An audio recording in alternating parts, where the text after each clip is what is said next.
সন্ধে হলেই সবারই কিন্তু একটা তেলে ভাজা খাওয়ার প্রবণতা আমাদের সবার আছে।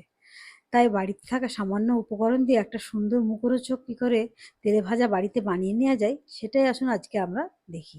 যদি আপনাদের ভালো লাগে তাহলে অবশ্যই চ্যানেলটা সাবস্ক্রাইব করে পাশে থাকার অনুরোধ রইল। একটা সুন্দর ডিমের চপ কিভাবে সহজে আমরা বাড়িতে বানিয়ে নিতে পারি সেটাই দেখবেন। আর যদি ভালো লাগে তাহলে অবশ্যই আমার সঙ্গে থেকে যাবেন। আসুন কী কী দিয়ে এটা বানিয়েছি সেটাই আপনাদের সঙ্গে আজকে শেয়ার করব। এখানে বানানোর জন্য আলু, ডিম, পেঁয়াজ আর লঙ্কা, প্রথমে এই কটা জিনিসই আমার লাগবে, সেটাই আপনাকে দেখাচ্ছি। এটা জাস্ট প্রথমে আলুটা রেডি করে নিচ্ছি। আর যদি আপনার বাড়িতে একটু ধনেপাতা থাকে অবশ্যই দেবেন, আমার কাছে ছিল না সেটা আমি দিইনি, তাই জন্য আমি দিতে পারিনি। আলুটা প্রথমে মেখে রেডি করে নিচ্ছি। দেখুন যতটা চটজলদি এটা বানানো যায়, এটা একটা বেশি ঝামেলা ছাড়া বলেই আপনাদের বলেছি চটজলদি হবে, কোনো রকম ঝামেলা ছাড়া। এই জন্য দেখুন যতটা চটজলদি বানানো যায়, সেদ্ধ করে আলুটা গ্রেট করে রেখে দিয়েছিলাম, আলুটা আমি কিন্তু হাত দিয়ে মেখে নিলাম। দেখুন কোনো রকম ভাজাভাজি ঝামেলা ছাড়াই কিন্তু সুন্দর একটা মুখরোচক আলুর মিশ্রণ তৈরি হয়ে গেল। এরপর ডিমগুলো আমি সেদ্ধ করে রেখেছিলাম, দুটো ডিম এখানে আমি নিয়েছি আমার প্রয়োজন মতো। আলুগুলো আমি ডিমগুলো আমি 4 ভাগে ভাগ করে নিলাম।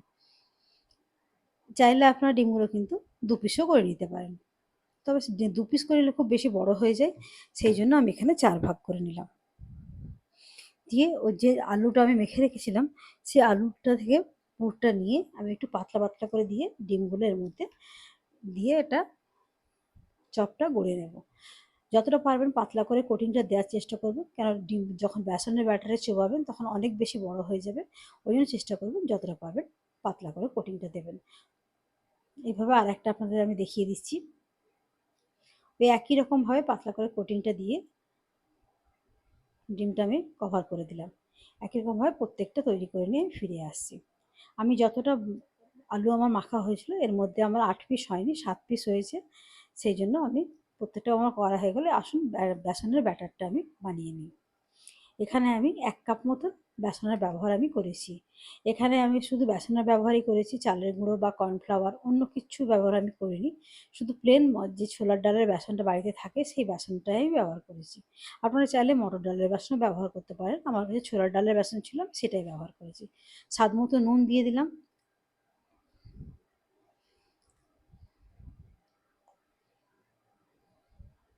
দিয়ে দিলাম সামান্য হলুদ, সামান্য লঙ্কার গুঁড়ো, সামান্য জিরের গুঁড়ো। এইগুলো দিলে স্বাদটা বেশ সুন্দর হয়, কালারটাও বেশ সুন্দর হয়। আর একটু মুচমুচে করার জন্য দিয়ে দেবো সামান্য বেসন, সরি, এখানে দিয়ে দিলাম সামান্য খাবার সোডা। খাবার সোডাটা দিলে চপটা বেশ একটু মুচমুচে হয়। দেখবেন একটু খাবার সোডা দিলে বেশ চপটা অন্যরকম হয়ে যায়।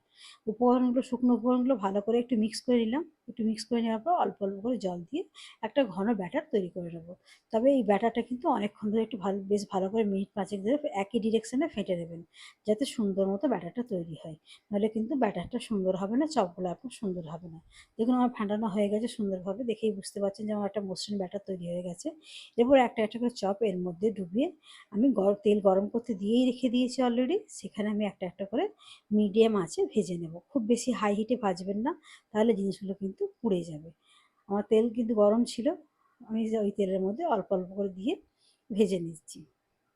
প্রথমেই বলে রাখি যে আমি এর আগে কয়েকটা আমি ভেজে তুলে নিয়েছিলাম, তখন আমার বাড়িতে লোডশেডিং হয়ে যাওয়ার জন্য সেইটা রেকর্ডিংটা আপনাদের আমি সঙ্গে শেয়ার করতে পারলাম না। পরের কয়েকটা আপনাদের সঙ্গে আমি শেয়ার করলাম, তার জন্য দুঃখিত। দেখুন বাকিগুলো আমি সুন্দর করে লাল লাল করে ভেজে উঠিয়ে নেব। এই কটাই আপনাদের সঙ্গে শেয়ার করতে পারলাম, আগেরগুলো আমি শেয়ার করতে পারিনি।